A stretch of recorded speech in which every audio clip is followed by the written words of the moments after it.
film dimulai ketika seorang gadis tiba di lingkungan barunya. Dia adalah Surin, gadis yatim piatu yang harus pindah karena pekerjaan orang tua angkatnya. Surin melanjutkan tahun ajaran barunya sebagai siswi kelas 6 SD. Tidak ada yang spesial di hari pertama sekolahnya. Surin menjauhi kerumunan dan menikmati makan siangnya seorang diri. Di sekolah, orang-orang menganggap Surin sebagai pribadi yang aneh. Terutama setelah mereka tidak sengaja melihat blog miliknya yang berisikan hal-hal misterius dan tidak masuk akal.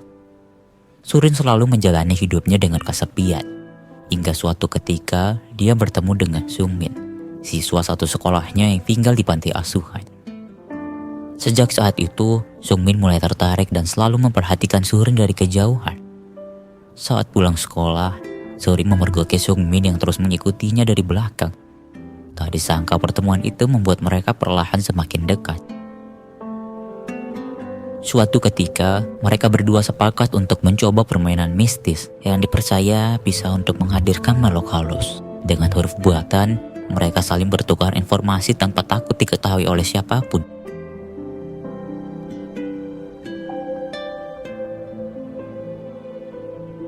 Sesampainya di rumah Surin, mereka menyiapkan segala keperluan untuk memulai permainannya. 대답 써져 있어? 내 거 먼저 봐. 야, 이게 뭐야? 내가 질문 적을 했잖아. 보여줘. 한 번만 보고 줄게. 아니야. Sejak saat itu, mereka berdua semakin dekat dan selalu menghabiskan hari dengan bermain bersama. Di suatu hari, mereka berdua menemukan rumah terbengkalai di tengah hutan. Tanpa mencemaskan hal lain, mereka berdua mengobrol dan saling terbuka satu sama lain. Mereka berdua jatuh cinta dan saling menyatakan perasaannya. Walaupun terasa canggung, pada akhirnya mereka bisa menjalani hari seperti biasanya. Saat pulang sekolah, Surin bertemu dengan Sungmin dan teman-temannya. Saat itu mereka berencana untuk pergi ke sebuah tempat konstruksi terowongan yang akan diledakkan. Tempat di mana ayah tiri Surin bekerja. Tidak lama dari itu, Surin pun ikut dengan mereka, walaupun sempat ditolak karena dia satu-satunya perempuan di kelompok tersebut. Setibanya di perbatasan, satu di antara mereka memutuskan untuk pergi karena melukakan sesuatu. Ketika mereka melanjutkan perjalanan, Surin memotret teman-temannya itu sebagai bentuk kenang-kenangan. Setelah menyusuri hutan, mereka akhirnya tiba di lokasi terdekat dari terowongan. Namun tidak ada satupun ledakan yang mereka dengar walau sudah menunggunya cukup lama.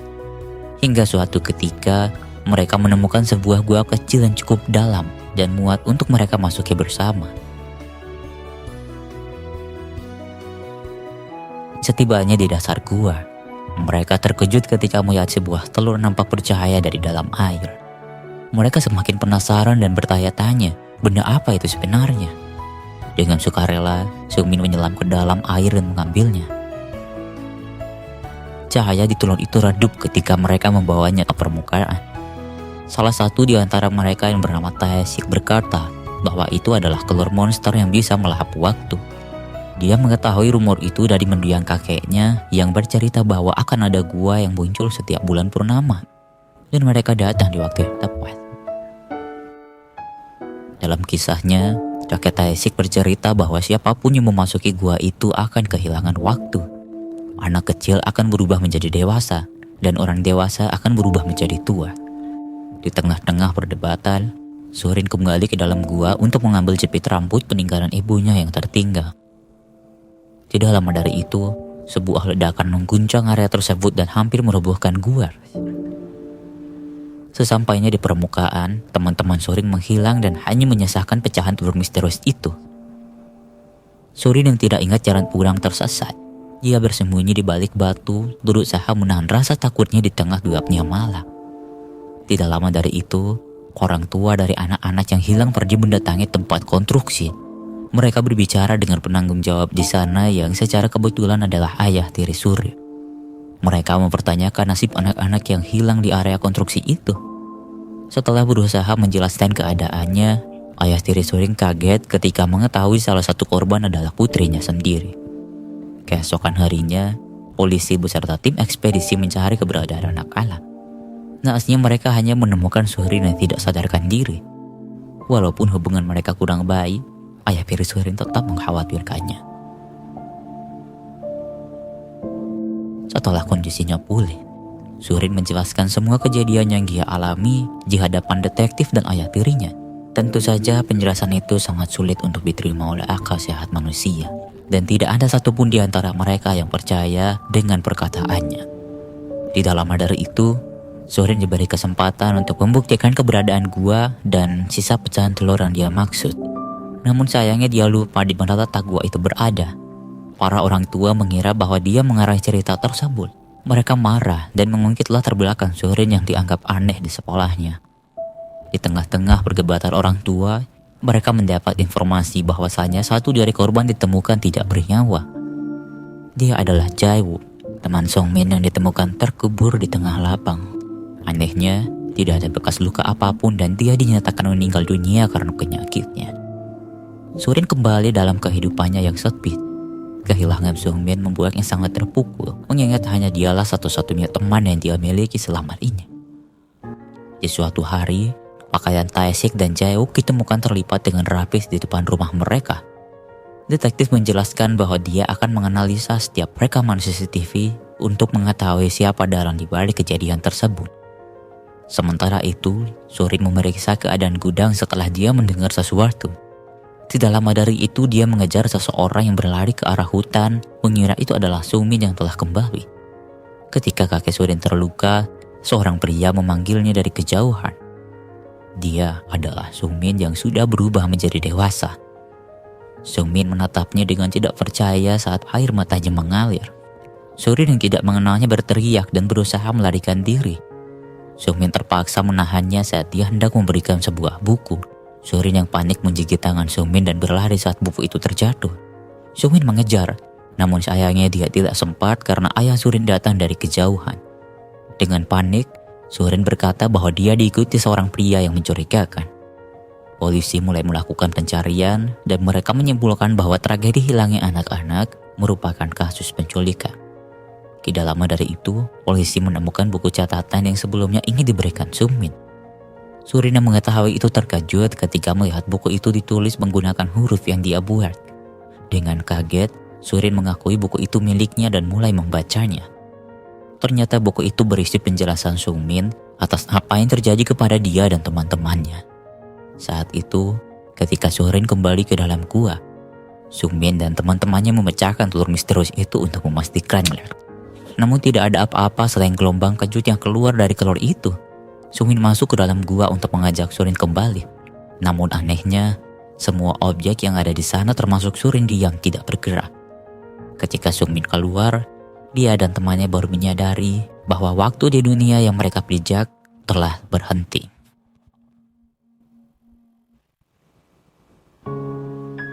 Awalnya mereka mengira itu adalah sesuatu yang menyenangkan, di mana seluruh pulau terasa hanya milik mereka bertiga. Waktu yang terhenti membuat hukum gravitasi tidak berlaku. Manusia, hewan, dan objek lainnya akan melayang jika digerakkan oleh mereka. Walaupun terlihat bebas, pada akhirnya mereka mengerti bahwa banyak sekali hal yang tidak bisa mereka lakukan. Mereka tidak bisa bercermin. Mereka tidak bisa membedakan hari. Bahkan mereka tidak bisa meninggalkan pulau tempat di mana mereka tinggal.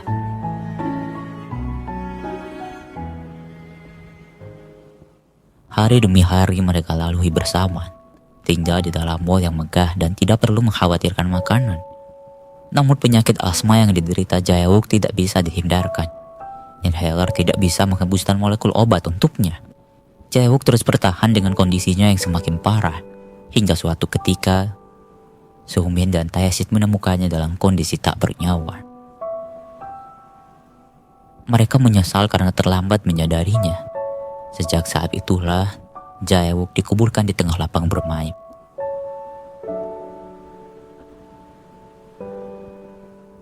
Menyadari bahwa pria sebelumnya adalah Sung-min, Surin bergegas menemui ayah tirinya dan mengakui bahwa panggilan itu hanyalah kebohongan belaka. Pernyataan itu merusak citranya dan semakin menguatkan anggapan bahwa dia adalah gadis yang aneh. Namun apa boleh buat, itu adalah satu-satunya cara untuk menyelamatkan Sung-min dari kejaran polisi. Surin melanjutkan kembali bacaannya, di mana Sungmin dan Tae-sik telah melewati hidup bersama dari tahun ke tahun. Agar waktu tidak terlewatkan dengan sia-sia, mereka belajar mandiri, mengumpulkan uang dan menghitung hari setiap kali mereka terbangun dari tidurnya. Dalam perhitungan, tidak lama lagi mereka akan genap berusia 20 tahun. Itu artinya mereka akan dinyatakan dewasa dan seperti apa yang diceritakan kakek Tae-sik, mereka akan segera kembali. Untuk mempersiapkan hal itu, mereka membawa beberapa perlengkapan dan tinggal bersama di rumah hutan, tempat di mana Sungmin dan Suring selalu bermain bersama. Namun, penantian mereka semakin tidak menentu karena waktu tak kunjung berjalan. Mereka semakin bertanya-tanya konsep dewasa seperti apa yang bisa membuat mereka kembali. Mereka berdua semakin tertekan dan hampir gila menghadapi kenyataan itu. Satu hal yang harus mereka pertahankan adalah keinginan untuk hidup dan selalu berpikir positif. Akan tetapi, harapan dan kenyataan yang tidak sejajar membuat Tae-sik menyerah dan dia menghilang tiba-tiba. Sumi menjelajahi seluruh pulau untuk mencarinya. Walaupun tidak membuahkan hasil, Sungmin menyadari satu perubahan yang berarti di mana bulan perlahan mulai menampakkan dirinya. Setelah lama mencari, Sungmin akhirnya menemukan Tae-sik yang telah mengakhiri hidupnya di sebuah tebing. Tae-sik meninggalkan pakaian lamanya sebelum dia menjatuhkan diri. Sungmin yang menemukannya merasa semuanya telah berakhir dan dia memutuskan untuk mengakhiri hidupnya juga.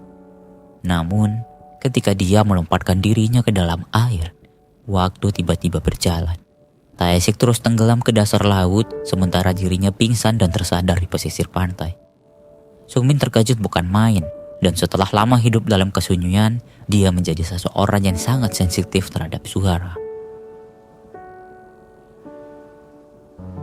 Setelah membaca kisah itu, Surin kembali ke dalam hutan untuk mencari Sungmin di rumah terbengkalai. Setibanya di sana, dia menemukan Sungmin yang sedang duduk dalam ketakutan. Surin mendekatinya dan dia menangis terseduh-seduh. Begitu juga dengan Sungmin, karena akhirnya dia bisa bertemu kembali dengan satu-satunya orang yang dia sukai selama ini. Sejak saat itu, Surin selalu menyempatkan waktunya untuk menemui Sungmin, membawakannya makanan, dan membantunya untuk merapikan penampilan. Agar bisa hidup normal, Sungmin harus meyakinkan ibu asuhnya bahwa dia adalah Sungmin yang telah tumbuh dewasa. Surin membantunya berlatih bagaimana cara untuk menjelaskannya. Dia juga berusaha meyakinkan temannya bahwa Sungmin masih hidup dan sudah tumbuh dewasa. Namun, upaya mereka tidak membuahkan hasil. Teman Sungmin tidak percaya dengan peristiwa tersebut. Begitu juga dengan ibu asuh yang masih tidak percaya kepada Sungmin. Tentu saja, bagi mereka Sungmin belum lama menghilang. Kehadiran pria asing yang mengaku dirinya Sungmin membuat mereka sulit percaya kepadanya. Suatu ketika, ayah tiri Surin mendapat keluhan bahwa putrinya itu telah menyebarkan kebohongan tentang kembalinya Sungmin. Hal itu membuatnya merasa jengkel dan mengurung Surin di dalam kamarnya. Tidak lama dari itu, Surin menangis ketika Sungmin datang menjemputnya. Dia merasa kecewa karena tidak ada satupun orang yang percaya kepadanya. Ketika mereka memikirkan cara lain, Surin teringat bahwa saat dia kembali ke dalam gua, pantulan cahaya dari dasar air muncul kembali. Surin berencana untuk mengambil telur itu dan memecahkannya di hadapan banyak orang, agar mereka bisa percaya kepadanya.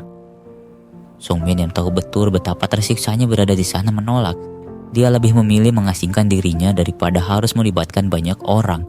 Mereka berdua akhirnya memutuskan untuk pergi dari pulau itu dan memulai hidup baru. Di saat yang sama, ayah Surin tidak sengaja melihat foto Sungmin ketika memeriksa ponsel putrinya. Setibanya di rumah dia kaget setelah melihat jejak kaki pria dan putrinya tidak ada di rumah. Ayah Surin menyimpulkan bahwa itu adalah kasus penculikan. Ketika Sungmin mempersiapkan keperluannya di rumah hutan, ayah Surin muncul dan menghadangnya. Mereka bertengkar dan Sungmin terpaksa melumpuhkannya karena dia tidak mau mendengar penjelasannya. Keesokan harinya, rumah hutan itu diperiksa oleh polisi setelah ayah Surin menceritakan apa yang terjadi. Sementara itu, Sungmin dan Surin berada di pelabuhan untuk membeli tiket kapal. Namun sayangnya, mereka harus mempunyai KTP untuk membeli tiket itu. Di saat yang sama, berita kehilangan Surin mulai menyebar di TV. Kejadian itu diklaim sebagai kasus penculikan yang dilakukan pria misterius, yang dimana itu adalah Sungmin. Mereka berdua berusaha melarikan diri namun sayang. polisi yang melakukan pemeriksaan mengetahuinya dan mulai mengejar mereka. Setelah berusaha kabur, Surin terpaksa menyerahkan diri dan membiarkan Sungmin pergi. Setibanya di kantor polisi, detektif berusaha meyakinkan Surin bahwa Sungmin adalah pria jahat yang berusaha dekat dengannya. Tentu saja Surin mengelak karena dia tahu kejadian yang sebenarnya. Ketika mendapat kesempatan, Surin melarikan diri dan bergegas menuju gua untuk mengambil telur misterius itu. Dia berencana untuk menghentikan waktu agar bisa menjadi dewasa dan mengakui Sungmin di hadapan orang-orang. Sungmin yang menyadari itu muncul dan mengambil telurnya. Dia tidak mau Surin menjalani hidup yang sulit karena terjebak di dunia tanpa waktu tidak semudah yang dibayangkan. Tidak lama dari itu, polisi yang mencari mulai menyadari keberadaan mereka. Ketika Surin berusaha meyakinkan para polisi, satu di antara mereka tiba-tiba muncul berusaha menangkap Sungmin. Kejadian itu membuat Surin terjatuh dan dengan cepat detektif meraih tangannya. Mereka berdua menggantung di atas tebing. Sungmin yang ikut terjatuh masih bertahan. Ia berusaha menyelamatkan Surin, namun sayang, detektif tidak bisa menahannya dan mereka berdua terjatuh. Setelah menghentikan waktu, Sungmin menolong mereka berdua dan meninggalkannya di tepi pantai. Sejak saat itu, media mulai menyoroti Surin sebagai gadis yang membantu tersangka penculikan melarikan diri. Hidupnya menjadi tidak tenang karena selalu mendapatkan teror dari warga. Walaupun detektif mulai percaya kepada Surin, fakta itu tidak akan merubah keadaan karena sulit sekali membuat orang percaya tanpa mengalami kejadian itu. Oleh karena itulah detektif menyarankan Surin untuk berkata di depan media bahwasanya dia dipaksa oleh pelaku untuk membantunya melarikan diri. Karena dengan begitu, dia akan terbebas dari ancaman warga dan bisa menjalani hidupnya dengan tenang. Demi kebaikan Surin, psikolog mewawancarainya sebagai bentuk pemahaman terhadap pola pikir anak. Setelah menceritakan semua yang terjadi, psikolog meminta izin kepada Surin untuk menulis ulang kisahnya itu ke dalam buku. Setelah lulus dari sekolah dasarnya, Surin memutuskan untuk melanjutkan studinya di sekolah asrama. Hubungannya dengan sang ayah juga sudah mulai membaik. Surin kemudian naik ke dalam kapal laut dan di sana dia tanpa sengaja melihat seseorang yang sangat mirip dengan Sungmin. Sontak Surin pun langsung bergegas mendekati pria tersebut dan ternyata dia adalah Sungmin yang sudah terlihat jauh lebih tua.